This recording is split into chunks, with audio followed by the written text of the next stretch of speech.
Hi guys, welcome back to another episode of Daisy Diaries where you can tune in every single Thursday.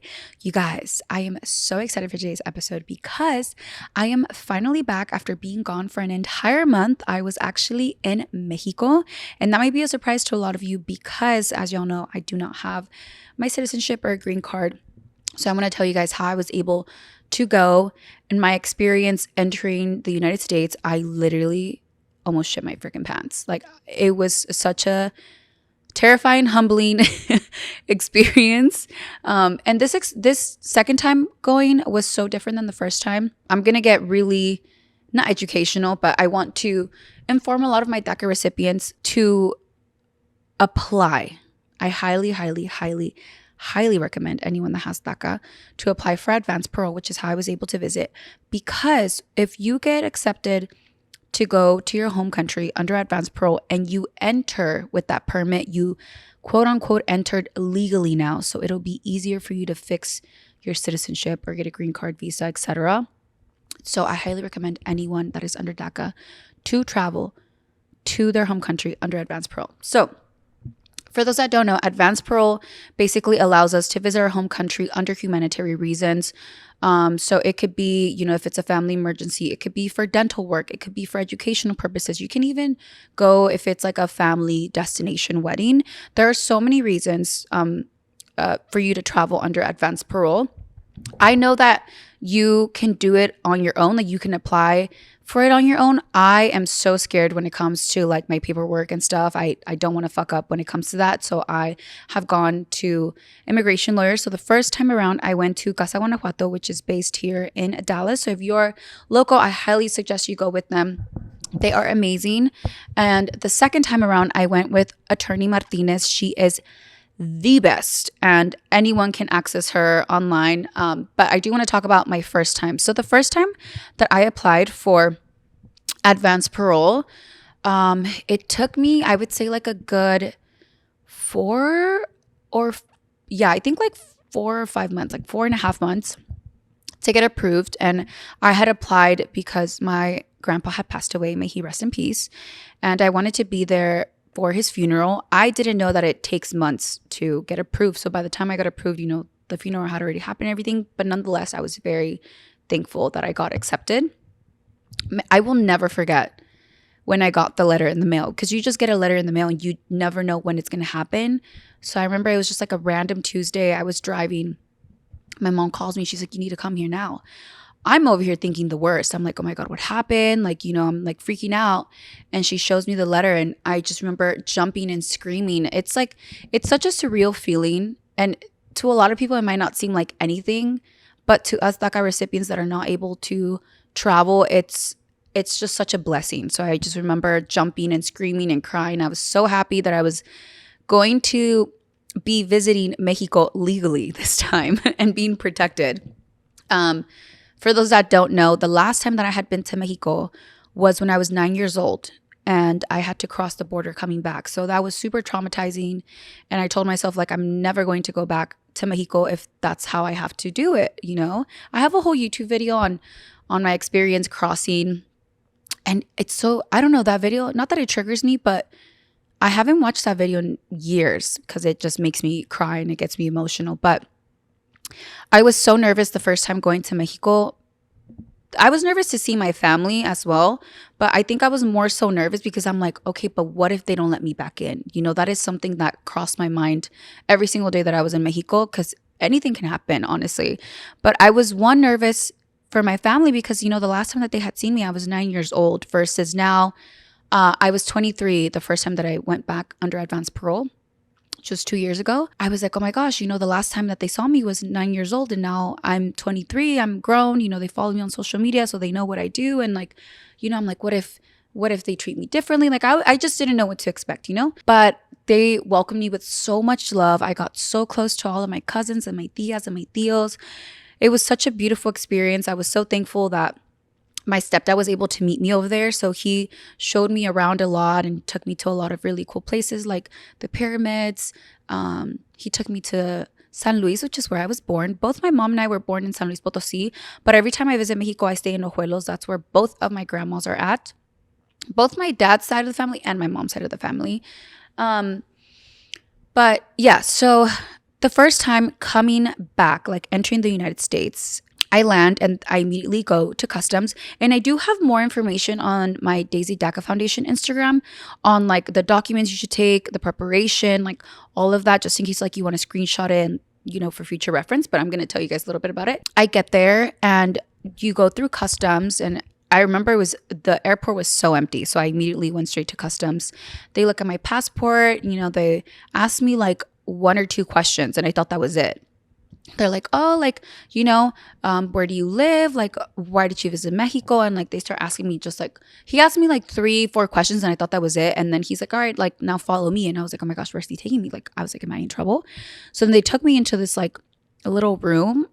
And I just remember when I entered, there was like a couple of people there, maybe like 10.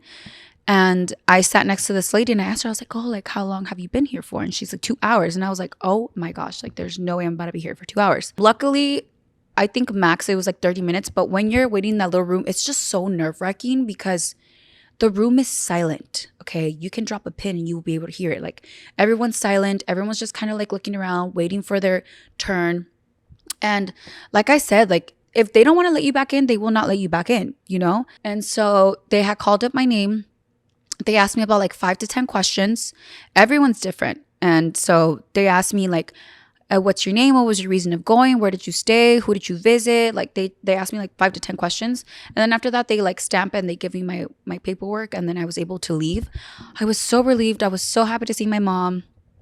But the second time around was so different. And I think it was because the airport was so packed.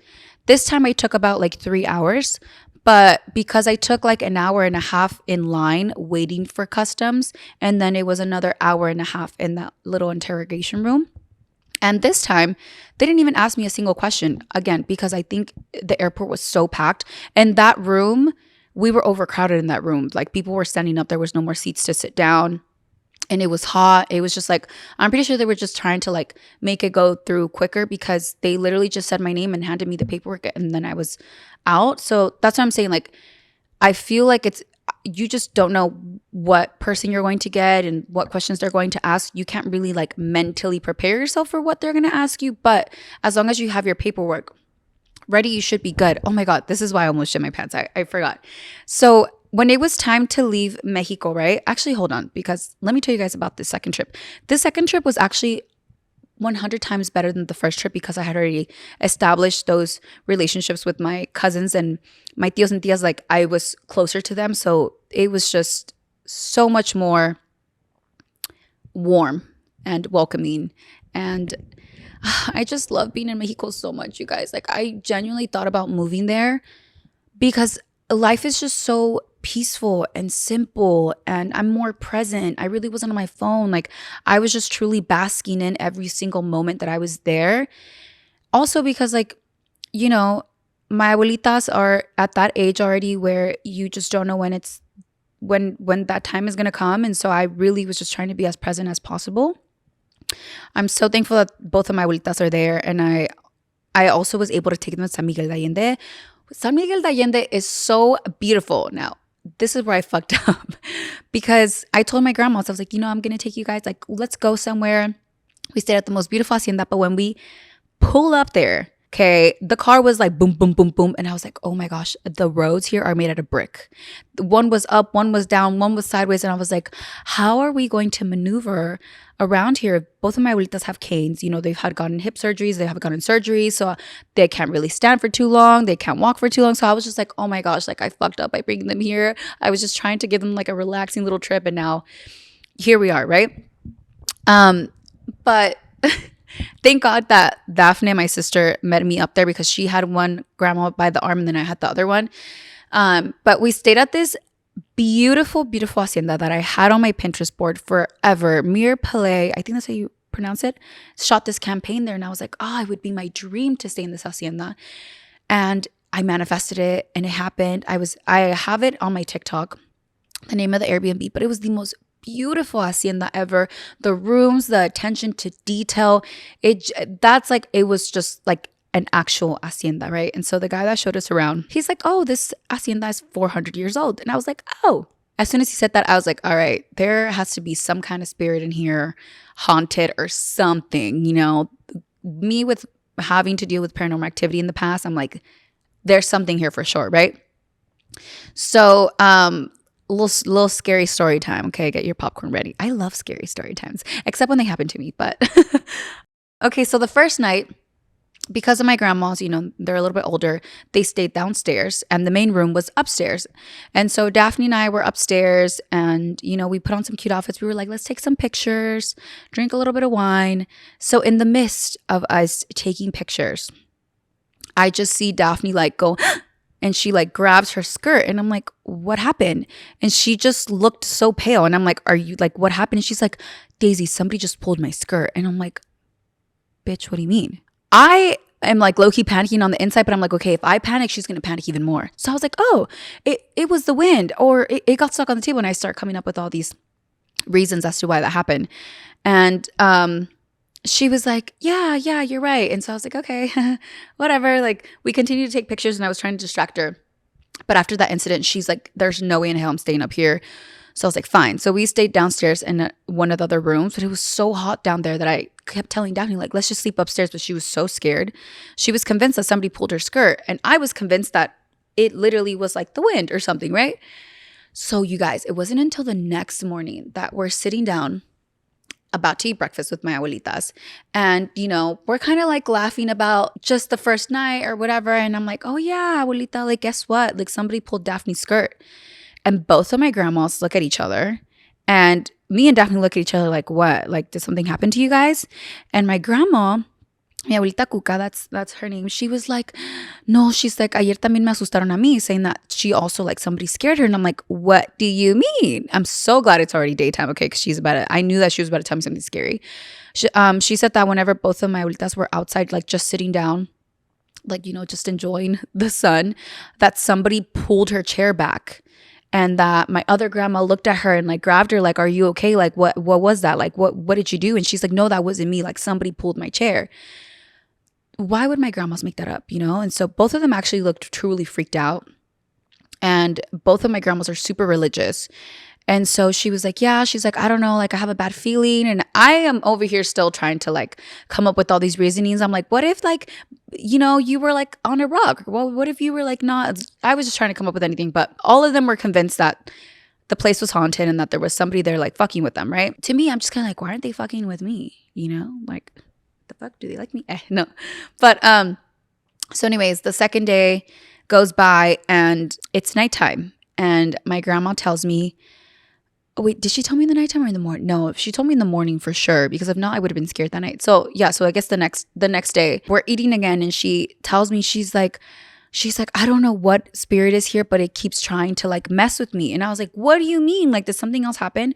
So when my abuelita Cuca was praying and my other grandma was in the shower, she said that something like brushed her hair and that she started to like pray louder and like she was telling the spirit, like, you know, like if you don't leave me alone, like I'm gonna do XYZ, like I don't know. But she said that whatever spirit was there kept trying to attack her. And I feel like because she's dedicated, I think like over 50 years of her life to the Catholic Church.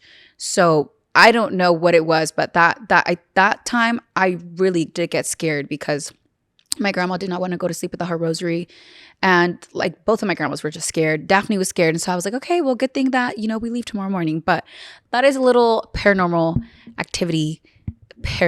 story time that happened in San Miguel. It wouldn't be a Mexico trip without anything scary, honestly, because I feel like a lot of scary stuff happens there. And we have a lot of like leyendas like about the Llorona and stuff like that. Which I actually went to Xochimilco in Ciudad de Mexico, and we were like on the colorful boats, and they said they took us like to this lake. They're like, oh, this is where the Llorona drowned her kids. And I was like, excuse me? What do you mean? I was like, take me back right now. No, but yeah, okay, so again, just a summary of my second trip. It was absolutely beautiful, you guys. I did not hold back on eating everything, okay? I was eating tamales, pozole, mole, chiles rellenos, chilaquiles every single day, micheladas, you name it. I was eating it all. Pan dulce, tacos, oh my God. So because I was eating so much and I was indulging and I wasn't holding myself back from eating whatever I wanted, I was like, oh my gosh, I'm going to gain so much weight. I'm going to have to work my ass off once I get back. I'm going to have to be on a strict diet. But no, it was the complete opposite. I left Texas weighing 130 and I came back weighing 122. And I had posted on my Instagram being like, oh my gosh, like I don't know why I lost so much weight if I ate so much. And everybody was telling me it's because you walk so much. And I'm like, you're so right. I was doing so much cardio of those streets going up and down and stairs and everything. So I was like, okay, that makes sense. But it's so weird to me because I already gained all the weight back within the week and a half that I've been back. I just think the food over there is so much more cleaner than here. I also just feel like the government just poisons the food here and there's so many preservatives and everything that's added onto here. And I don't know. I just feel like I would thrive over there. Everybody kept telling me like, you're glowing over there. And I'm just like, I know, like, I wish I could live there. I don't want to say I wish because if I wanted to live there right now, I could. And if I lived in Mexico, I could be able to travel anywhere around the world, around the world. But the only thing holding me back, and not that she's holding me back, it's my mom, because I would never live away from her, like knowing that I wouldn't be able to see her because she doesn't have her citizenship yet. So she is in the process of fixing it. So once she fixes it, she wants to move to Mexico. And who knows, maybe I'll move there with her. Maybe I'll find the love of my life there. Ooh, oh my gosh, you guys. The men in Mexico are so fine. I was like in Candyland. I swear to God, like, ooh, with like the cowboy hats, like todos vaqueros. There were a lot of puppies out there. And I came back super active on WhatsApp, okay? I remember everybody was like, you're going to come back only using WhatsApp. And I'm like, no, I'm not. Fuck yeah, I was. My mom was like, why are you so active on WhatsApp? And I'm like, Mom, you have no idea, like the luck that I had there. And they're like men, like manly man, okay? Like, like, I don't know. I did have some luck out there, but obviously, like me being realistic, I'm like, it would never work out because I live over here and you live over there. But let me tell you guys this little story time, okay? Because I told my girls on my second Instagram account. So one of the days, I went to La Feria de San Marcos, which is one of the biggest fairs in Mexico. It was so beautiful. It was so much fun. I got to learn so much about Mexican culture as well that I wasn't like aware of, which I'll talk about it in a little bit. But one of the days in the Palenque, they were having a concert. So my cousin and I decided to go. And I got scammed with these tickets. They told me that the tickets were going to be at the very front, but we ended up being in the back. And obviously they saw me and they're like, this bitch is not from here. Let's freaking scam her for all this money. It's fine. Because we were all the way at the top, we were able to see like everything happening down there. And my cousin and I got there super early. And so we're just like chilling in the seats. I'm kind of just like scoping around, looking around. From my peripheral vision, okay, I see this super fine man, okay, with a connected beard, dressed up super nice, vaquero, like cute little diamond necklace. And I'm like, oh, who is that man right there? And my cousin looks at me and she's like, don't even think about it. I was like, I'll be right back. And she's like, no. And I was like, I'll be right back. Like, I'm just going to go ask him if he has a girlfriend. One thing about me is like, I'm not going to hold myself back. If I want something, I'm going to get it. And if I can't have it, then it's fine. I'll move on, But I saw him and I was like, ooh, like he is a fine ass man. Like I'm going to go ask if he has a girlfriend. So I'm like walking down the stairs and I don't know. Yo soy bien perra. Like, and what I mean by that is like, in order to be at the very front, you have to pass by security and you needed a stamp. I didn't have a stamp, but I was walking there like super confidently and I was making eye contact with the security guard like, yeah, I'm coming for you, Not like I'm coming for you, but I am walking down the steps and like just envision like little Daisy Marquez just walking down the steps, right? And here I am like wind in my hair, like that no. But I walked down the stairs and I look at the security. I was like, oh, I'm gonna go talk to that guy. I'll be right back. And he was just like, okay. So I am like walking towards him and he's like with like 10 guys. He has his back turned towards me. And so all of like the guys are just looking at me like, who is this girl coming up to us, So I like walk down there and I tap him on his shoulder And he turns around and he looks at me like, what the fuck is this bitch doing here? And I was like, oh, la tienes novia? And I have my hand sticking out, like to shake it. And he literally looks at his friends like, who is she? Like, why is she talking to me? And I was like, he didn't say anything. So then I was like, tienes novia? Like, I repeated myself again. And his guy friends like hit him and they're like, wait, like, talk back to her, like, why aren't you saying anything? He's like, I'm sorry. He's like, you just caught me by surprise. He's like, who are you? And I was like, I just saw you, like, I'm sitting up there. I'm like, do you have a girlfriend? He's like, no, I don't. I was like, well, can I have your number? And he's like, yeah, sure. And so all of his like friends are like hyping him up and they're like, ooh, like, blah, blah. And then they're asking me, they're like, where are you from? And I was like, I'm from I was born in San Luis. And they're like, we've never seen a girl do that before. And I was like, wow, I get what I want. And I just said that to like, to chiviarlo, so like, and he started blushing and I just thought it was like so cute, whatever. He asked me, he's like, where are you sitting? I was like, I'm sitting up there. And he was like, come sit over here. And I was like, well, my cousin's up there. And he's like, I'll go looking for you. Long story short, they came looking for us. They got us tickets and we sat down with them and great time. He was so handsome, but again, like being realistic is never going to work out. So we just stopped talking. Anyways, but yeah, La Feria was so much fun. I went to go see the Bullfights for my first time. I have never paid much attention to it. Even when I saw it like on social media, I didn't know that they killed them at the very end. Okay. So I get there and immediately like they start, and thank God I bought a fan. I bought like a fan because it was really hot.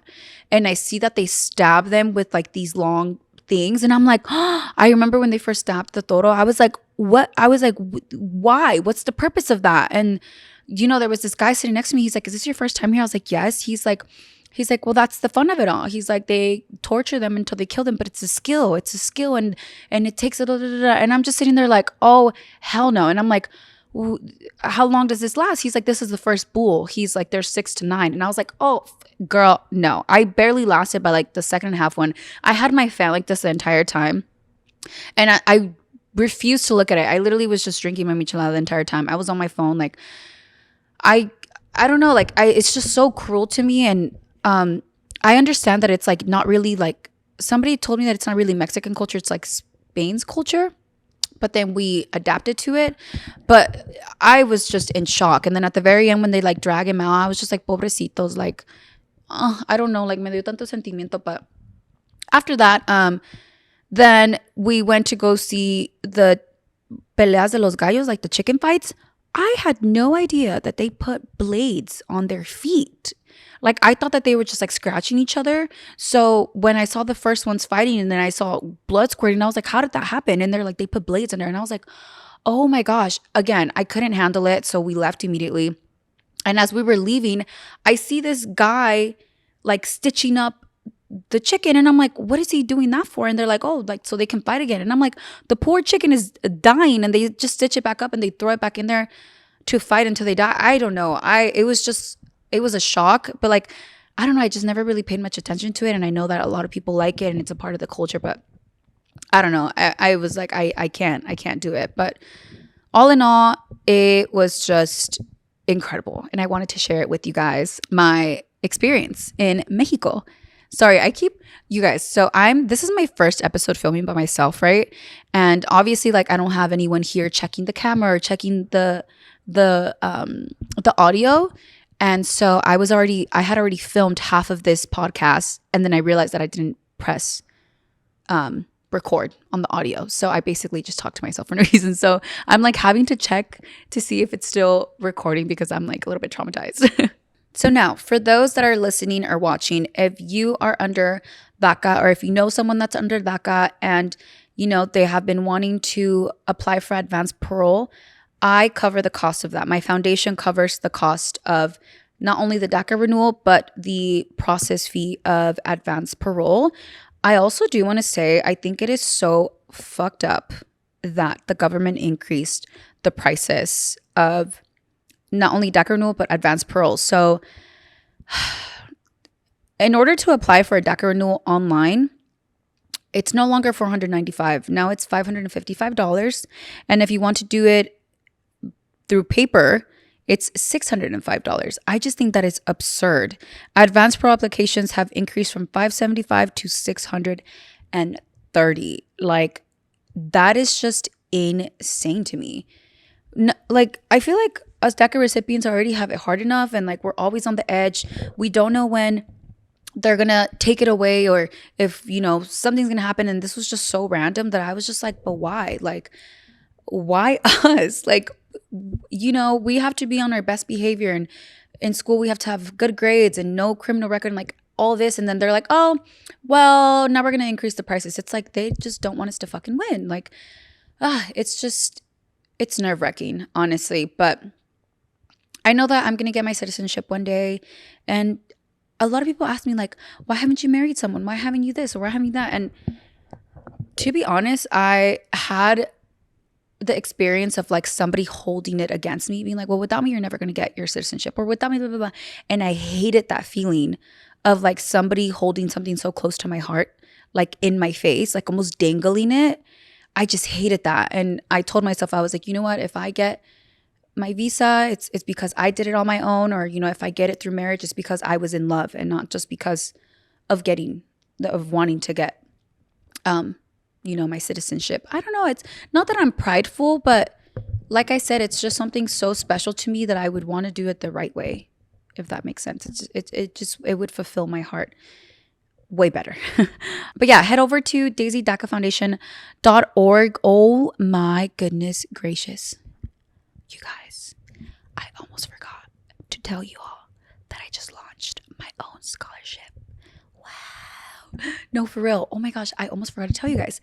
I just recently launched my own scholarship. Yay! It makes me so excited because my philanthropy work is something that has ignited this fire in me that I have never felt before. It's just like it's made me so passionate about helping people in my community. And so once I got the ball rolling with the foundation, I'm like, okay, what's the next step? And I was like, oh, a scholarship, a freaking scholarship. And I'm like, yes, Daisy. I wasn't able to, not that I wasn't able to go to college. I was. And I remember when I announced my scholarship and I posted my caption, a lot of people got confused. They're like, what do you mean you weren't able to go to college?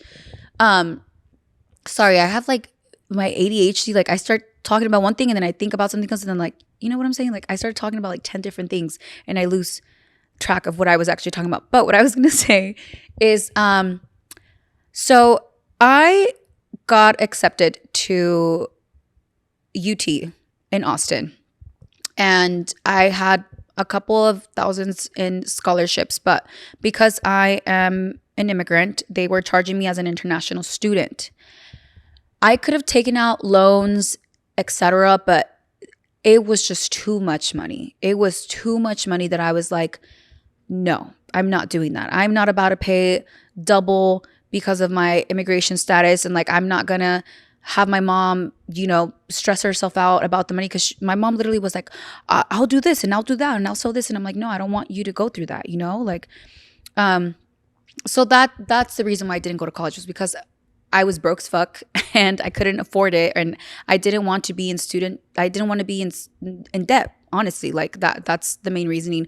But now being able to, have this scholarship and be able to help someone's education, like, it makes me so happy, because I don't know. Nowadays, I don't think that you need college to be successful, but some people genuinely love education and, like, that field, and I completely respect it. And that's why I was like, you know what? I'm helping out my DACA recipients. I'm helping out that part of my community. And so now I wanted this scholarship to be open to all immigrants. And so you can apply for it right now. It's going to be open all summer, and this money is going to go towards the fall semester. So in August, we will be choosing the winner, and the winner will be granted $5,000. I remember when I posted it, people were like, that's so little. Like, they were just complaining about the amount, but I'm just like, $5,000 can make a huge difference in anyone's life, especially in education. And I wish I was like super, super mega wealthy to where I could just take out $20,000 from my bank account and, fund this scholarship. But I'm doing the best that I can. And, what's also crazy is that this scholarship, I was going to go half and half with this brand, but they got cut on budget, and they told me like, hey, like, we're not able to help you with the scholarship. And in that point in time, I was like, okay, either I can do a scholarship for 2,500 or just take out the 5,000, and like, somebody else needs it more than you do, Daisy. So I just went ahead and I did the 5,000, and I don't regret it. I know that, as money leaves, it comes back, and like, money is energy, that's what I've learned. And Diosito te repaga todo lo bueno que haces. So I knew that I was going to get, like, even if I didn't get anything out, I'm not getting anything out of it besides like helping out my community. But like, what I'm saying is like, it makes me feel good. It fills my heart, and it burns that passion that I have inside of me. And I just love it. I really do love it.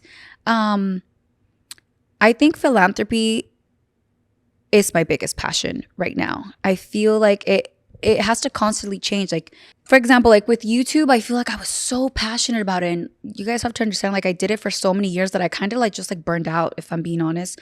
A lot of people ask me, when are you coming back on YouTube? And when are you posting a new video? And it's like, whenever I get that spark again, because right now I don't have it in me, and I just don't have that like creativity. And I think because I'm like so in love with this new passion that I haven't really thought about YouTube as much. I've had a lot of projects. I tried out merch. It wasn't really for me. My wine, I think that was the last thing that I was really, really passionate about, was my wine company. Unfortunately, all the money that I was investing into it, I was barely getting back. And so I just didn't see the point of it all, honestly. But I was very passionate about it. I loved the creativity behind it, the marketing behind it. But financially, it just was not the smartest decision to keep it going. Maybe in the future, hopefully, like instead of can, it could be a bottle.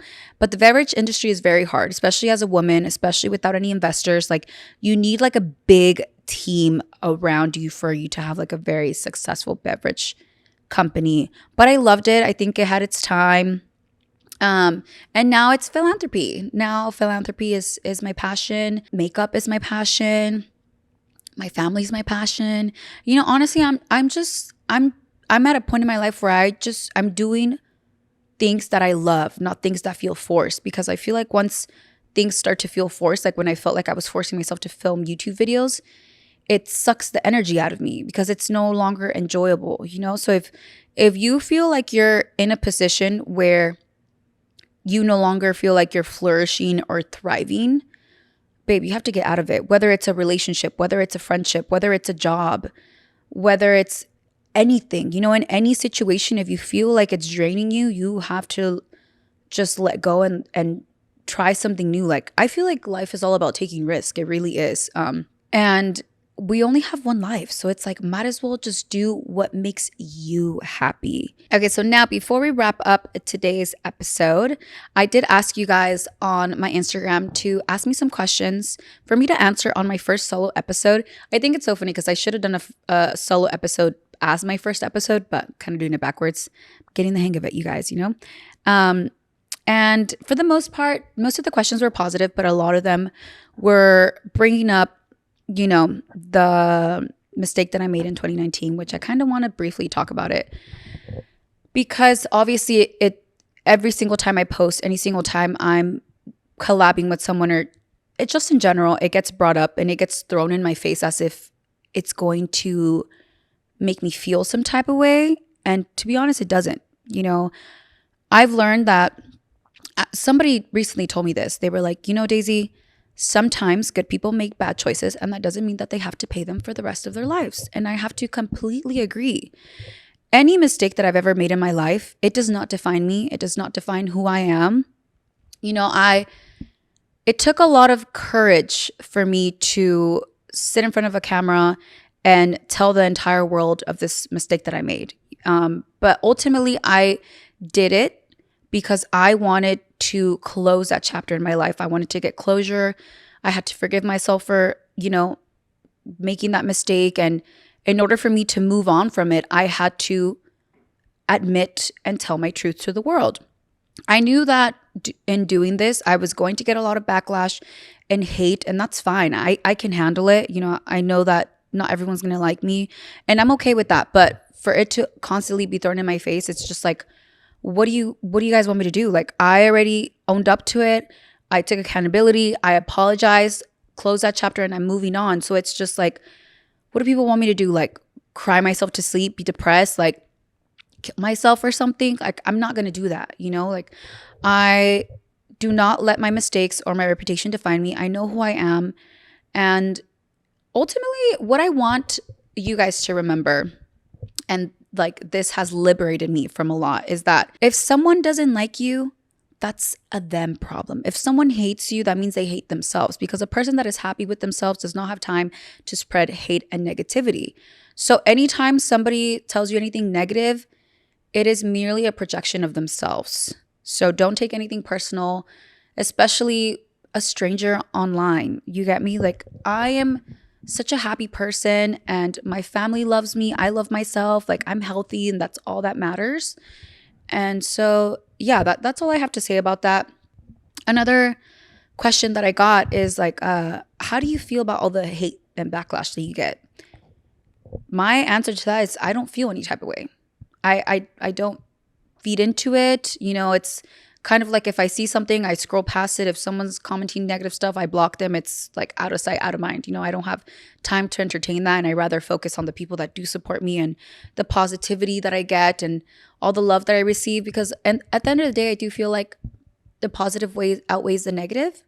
And, I'm thankful to even have this platform, because of you guys, I'm able to, for example, have my foundation and give back to my community. Again, like, I'm not perfect. I'm bound to make more mistakes. And, I just don't think it's fair.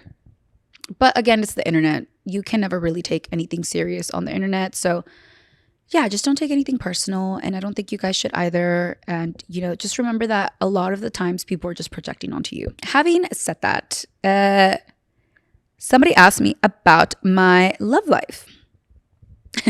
My love life is so unpredictable. Clearly, there's an elephant in the room, and I don't really feel like talking about it. All I'm going to say is that it is okay to be vulnerable. It's okay to cry. Just don't cry on the internet like I did. But it's okay to cry, and it's okay to be vulnerable. And just because society has taught us that crying is weakness, no, it's not. It's just us being human beings, okay? And I tend to see the good in a lot of people, and I will give them multiple chances until they really do burn me. And that's just something that I have to work on. Like, I have healed myself from a lot of things, but clearly I still have so much more growing and healing to do. And so, I take that as a lesson. And it's, oh my God, my stomach is growling because I'm so hungry. But it's just so funny because the universe will keep showing you, God will keep showing you why a person is not good for you. And they're going to keep showing you and keep showing you and keep showing you until you learn your lesson. And I can definitely say that I learned my lesson. Okay. I am doing good mentally. That was another question, that people were like, how are you doing mentally? Like, are you okay? And you guys, I am perfectly fine. When I had that little breakdown, it was just a bad day, not a bad life. I was perfectly fine the next day. I was on the beach, with a little margarita in my hand. But yeah, I have been sharing my life with the internet since I was 17, 18. I feel very comfortable venting to you guys. I have a very close relationship with a lot of you guys. A lot of us grew up together. Some of you guys have been following me since I was in high school, so it's just, I don't know, it's just a part of life, being vulnerable and sharing, the ugly parts of my life, because I feel like I've been so closed off for the past couple of years, and I don't open up and I don't share as much anymore. So when I do get vulnerable on the internet, it's like such a shock. But my life is not perfect and it's not all glitz and glam. I also cry sometimes, okay? But I don't cry over men. I cry over the bullshit that I was put through, okay? So just wanted to clear that up. But now, before we wrap up this video, I do want to mention that I think I definitely want to do more solo episodes. I feel like I was so focused on having guests on my podcast, and I was kind of like losing track of what I wanted my podcast to be. And essentially, as I've said before, this podcast is like a diary, right? So this episode is everything that I just talked about is everything that I would write in my diary. And so I think because I want to make this more intimate and personal and it actually feel like a diary, I'm going to do a lot more solo episodes and, have guests here and there. Again, this is new to me. Podcasting is new to me, but I genuinely love it. it doesn't feel like a YouTube video. You get me? It's completely different. I feel like a lot of people would think it's the same, but I don't think it is. But I am enjoying podcasting, and now that I'm filming for my house, I'm going to be taking my entire setup everywhere I go. Like imagine when I'm in New York or whenever I was in Aspen with my friends, or like that is just like so much fun. And I don't want to be like a traditional podcast with like a setup and a studio. Like I want this to be fun and different, because guess what? You take your diary everywhere you go, not each page is going to be the same. And so having said that, I am moving to Miami. I am so freaking excited. So I actually leave to Miami. Oh crap, this week. Shit. Oh my God. Oh shit. I leave Thursday. Oh my God. I was thinking I leave next week. Okay, so I leave to Miami this Thursday, and I'm going to be staying at the place that hopefully I stay there for the next couple of months. But I wanted to test it out first to see if I like the neighborhood, the building, just everything. So it's going to be swim week, and I'm going to be there for some events. And I was like, okay, I might as well, instead of staying at a hotel, stay at the building that I chose. I'm also so excited because I'm going to see Bramty. I love her so much, and I love spending time with her. So we're going to be in Miami together again, part 2. Hopefully she doesn't get any eyelash glue in her eyelashes this time. But yeah, so I'm going to be in Miami. I'm going to test it out, and who knows? Maybe I'll take my equipment there. I feel Miami is just so crazy every single time. But all in all, I'm just excited for this new chapter. And a lot of people were asking me, like, why are you moving? Like, you seem so happy in Texas. Like, what about your family? And you guys, I am a person that constantly needs change. Okay. Whenever I moved to California, I moved every single year. And being in Dallas has been the longest that I've ever stayed in one place at a time. So I think I just made 3 years here in this house, about to be 4. And I just kind of realized that like when I'm here, I don't really go out. I don't really socialize. Especially now that it's summer, it gets so hot here. So I'm just like, okay, Daisy, like what's the next move? I thrive in new environments and meeting new people and new experiences. And I also haven't had luck finding love here. So I'm like, you know what? We did LA, we did Texas. I'm still keeping this house, but I'm like, okay, what about Miami? Miami has a lot of papis there, the beach. I know so many people there.